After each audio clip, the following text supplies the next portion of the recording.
We're so glad you've joined us today for our daily Bible study as we come to the end of the book of Esther.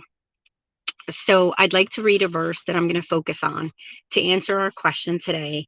Why isn't God in the book of Esther? Esther 9, verse 25 says, "But when it came before the king, he gave orders in writing that his evil plan he had devised against the Jews should return to his own head, and that he and his sons should be hanged on the gallows." This was talking about Haman, his official. In the book of Esther, as we read the story of the different chapters, we see so many things happening in the book of Esther. We see the king of Persia show off his money and show off his power. He made some crazy decisions while he was intoxicated during his banquets that lasted over hundreds of days. His official Haman also made some crazy decisions while being intoxicated during these banquets, and he was very prideful. We see that in many areas of multiple books in the multiple chapters, in the book of Esther. We also see the bravery of Esther as she enters a beauty contest, hiding that she is Jewish.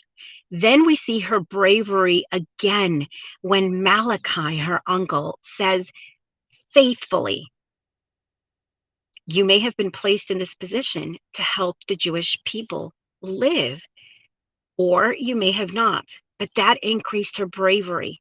And wow, can we really see clearly Mordecai's faith, that he stood by, that no matter what, he knew that God would come through for the Jewish people. Even though he could not see him, even though he didn't hear him mentioned, key points right there. He knew God was there.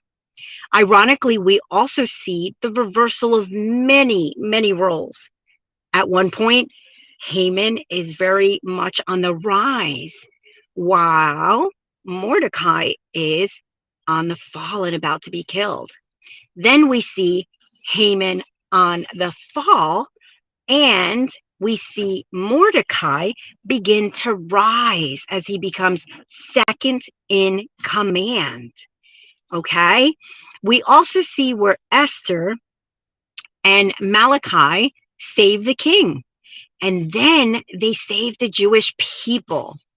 At the end of all this, we see the humiliation of Haman, and then we see the splendor of Mordecai, where again he becomes second in command to the king, and it shows clearly how God is in every area of these different points that are happening here in the book of Esther.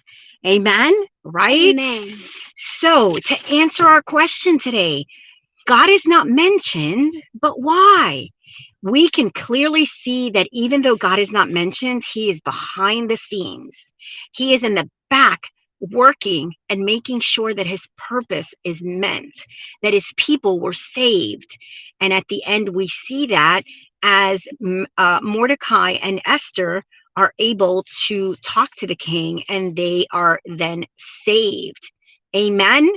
Amen. So I hope that in this word you have been encouraged, and you keep in mind and remember that through our faith we need to continue to trust God even when we don't see him. Just because we don't see him doesn't mean he's not there. He will never leave us nor forsake us. Amen. He's behind the scenes. Amen. Amen. Thank you for joining us this evening on Friday. And I hope that you all have a blessed weekend. And we hope to see you guys on Sunday. God bless.